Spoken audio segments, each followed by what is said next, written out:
అందరికీ నమస్కారం అండి. ఈరోజు చెప్పే కథ పేరు ఎవరు ముఖ్యం. ఈ కథను రచించిన వారు రోజా గారు. ఇంకా కథలోకి వెళితే, అరగంట నుంచి అగ్గి మీద గుగ్గిలంలా బగ్గుబగ్గుమని పోతోంది పద్మ. అప్పటి నుంచి అందరికీ వినిపించేలా గొంతు పెంచి తిట్టిన తిట్టు తిట్టకుండా తిడుతోంది. వీళ్ళ కళ్ళకి ఎవరు మనుషుల్లా కనిపించట్లేదేమో. డబ్బు, హోదా, చదువు ఇవన్నీ ఉంటేనే మనుషులేమో, కాకపోతే పశువులేమో. ఏదైనా ఒక మాట మాట్లాడితే అన్నం తింటున్న వాళ్ళలా మాట్లాడే తప్ప గడ్డి తింటున్న వాళ్ళలా కాదు. అవును, మరి గడ్డి మేసే వాళ్ళకి మనుషులు ఎలా కనిపిస్తారు? ఇలా సాగిపోతుందేమో వర్షప్రవాహం. దీనంతటికీ కారణం సిరి. ఆమె ఎవరంటే పద్మ ఇంట్లో పనిపిల్ల. వయసు 18. 2 నెలల క్రితమే పనిలో చేరింది ఆమె. చేసేది అంట్లు తోమడం, బట్టలు ఉతకడం. అయితేనేం పిల్ల చూడ్డానికి అలా కనబడదు. ఇంకా చెప్పాలంటే సిరిని చూసిన వాళ్ళు ఎవరైనా కాలేజ్ స్టూడెంట్ అనుకుంటారే తప్ప 4 ఇళ్లలో పనిపాట్లు చేసుకునే మనిషి అనుకోరు. అసలు ఆ అమ్మాయి అంత టిప్ టాప్గా తయారయ్యి పనిలోకి ఎందుకు వస్తుందంటే, ఇంగ్లీష్, లెక్కలు అలాంటివి చదువుకోవడం కష్టం అనిపించడంతో, చదువుకోవాలన్న కోరిక లేదు కనుక కనీసం ఈ రకంగా అయినా నలుగురికి చదువుకుంటున్న దానిలా కనిపించి తృప్తి పడదామని ఆమె అనుకోవడం వల్ల సిరి అదో సరదా. ఇందులో ఎవరికి ఏ నష్టం లేదు కనుక ఈ విషయంలో ఆ పిల్లని అస్సలు తప్పు పట్టనక్కర్లేదు. ఇంతవరకు బాగానే ఉంది కానీ మధ్యలో ఈ పద్మ తిట్ల దండకం ఏమిటంటారు? ఆ విషయానికి వద్దాం. ఆ పూట సిరి ఉదయాన్నే పనికి వస్తుంటే ఆ ఇంటి గేటు ముందు ఎవరో 4 కుర్రాళ్ళు నిలబడి ఉన్నారట. సిరి రాగానే వినయంగా విధేయతగా పక్కకి తొలగి దారి కూడా ఇచ్చారట. కానీ ఆ తరువాతే ఆ 4గురిలో ఎవరో ఒకరు అన్నారట, ఈమెను చూసి నేను కాలేజ్ స్టూడెంట్ అనుకున్నా. పని మనిషా అంటూ. ఎంత పని మనిషి అయినా ఆమె కూడా మనసున్న మనిషే కదా. వ్యంగ్యంగా, వెటకారంగా, అంతకు మించి వెక్కిరింతనంగా తన వెనుక చేసిన ఆ కామెంటు నిజంగానే సిరిని చాలా బాధించింది. ఆ విషయం రాగానే పద్మతో చెప్పుకుని బోరుమంది. ఆమెకి ఆ అవమానం జరిగింది తమ కాంపౌండ్ లోపల ఉండే మగపిల్లల వల్లే కనుక సహజంగానే పద్మకి ఒళ్ళంతా మండిపోయింది. అంతేకాదు, ఆ క్షణంలో ఆమె అనుమానం మొత్తం పక్క పోర్షన్లో ఉంటున్న వాసవి కొడుకు రవి మీదకి మళ్ళింది. ఆ కుర్రాడు ఇంజనీరింగ్ స్టూడెంట్. అతని కూడా ఎల్లప్పుడూ 4 ఫ్రెండ్స్ ఉంటారు. వాళ్ళల్లో ఇద్దరైతే అచ్చం రౌడీ వెధవల్లానే కనిపిస్తారు. అది చాలనన్నట్టు రవి ఎప్పుడూ ఇంట్లో ఉండేది తక్కువ, బయట తిరిగేది ఎక్కువ. ఈ విషయంలో తల్లి కొడుకులు గొడవ పడడం కూడా ఎన్నోసార్లు వింది. ఒక్కసారి ఆ పిల్లోడి ఇంటికి వచ్చేసరికి అర్ధరాత్రి అయిపోతుంటుంది. ఇవి చూశాక పద్మని అతని మీద ఒక దురభిప్రాయం ఏర్పడింది. ఒక ముక్కలో చెప్పాలంటే ఆమె దృష్టిలో అతను జులాయి. అందుకే అలాంటి కొడుకుకి తల్లి కానుక. వాసవితో కూడా సరిగ్గా మాట్లాడదు. ఆ విధంగా పద్మకి వాళ్ళ మీదున్న కోపం సిరి సంఘటనతో మరీ పెరిగిపోతుంది. అంచేతనే దీని అంతటికీ కారణం ఖచ్చితంగా రవ్వే అయి ఉంటాడని నమ్మకంతో మధ్యాహ్నం పూట తీరిగ్గా వాసవికి వినపడేలా అంతా గట్టిగా తిడుతుందామె.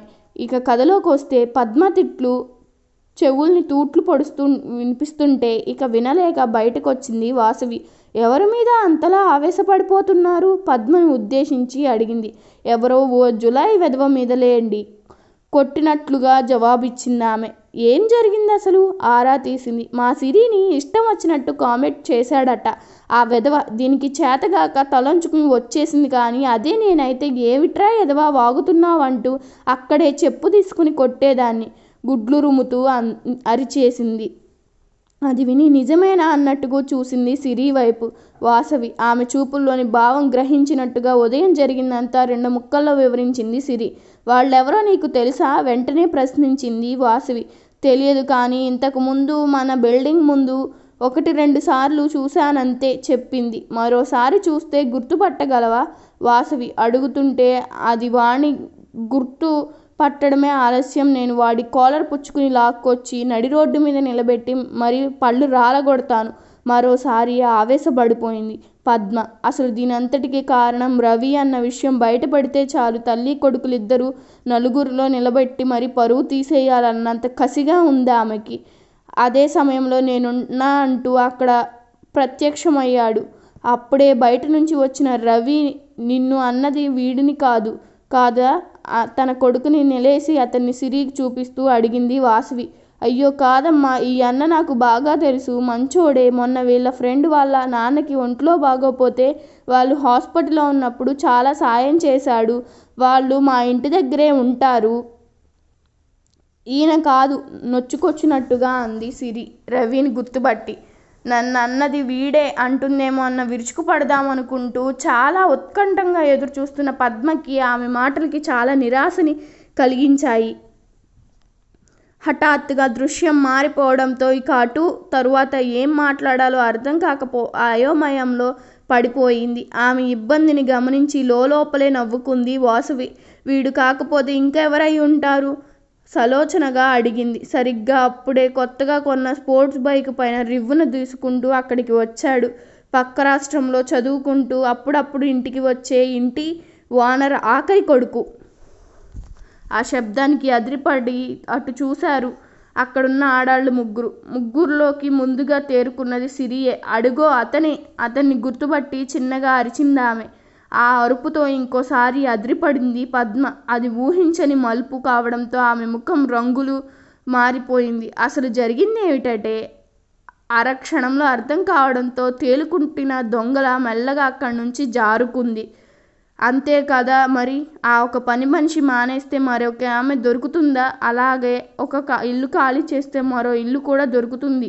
కానీ అదంత ఖర్చుతో కూడుకున్న వ్యవహారం. పైగా ఇల్లు గల వాళ్ళతో విరోధమేంటే 2 నెలల అడ్వాన్స్ వదిలేసుకుని మరీ తక్షణం ఇల్లు ఖాళీ చేయమనడమే. ఈ మాత్రం లౌక్యం ఉంది కనుకే ఇంట్లో పని మనిషి కోసం ఇంటి ఓనర్తో గొడవ పడదలుచుకోలేదామె. ఓరకంట ఆమెను గమనిస్తున్న వాసవి పద్మ వెళ్ళిపోవడం చూసి చిన్నగా నవ్వింది. ఇదంతా చూసి నిస్సహాయంగా నిట్టూర్చి అక్కడి నుంచి ముందుకు కదిలింది సిరి.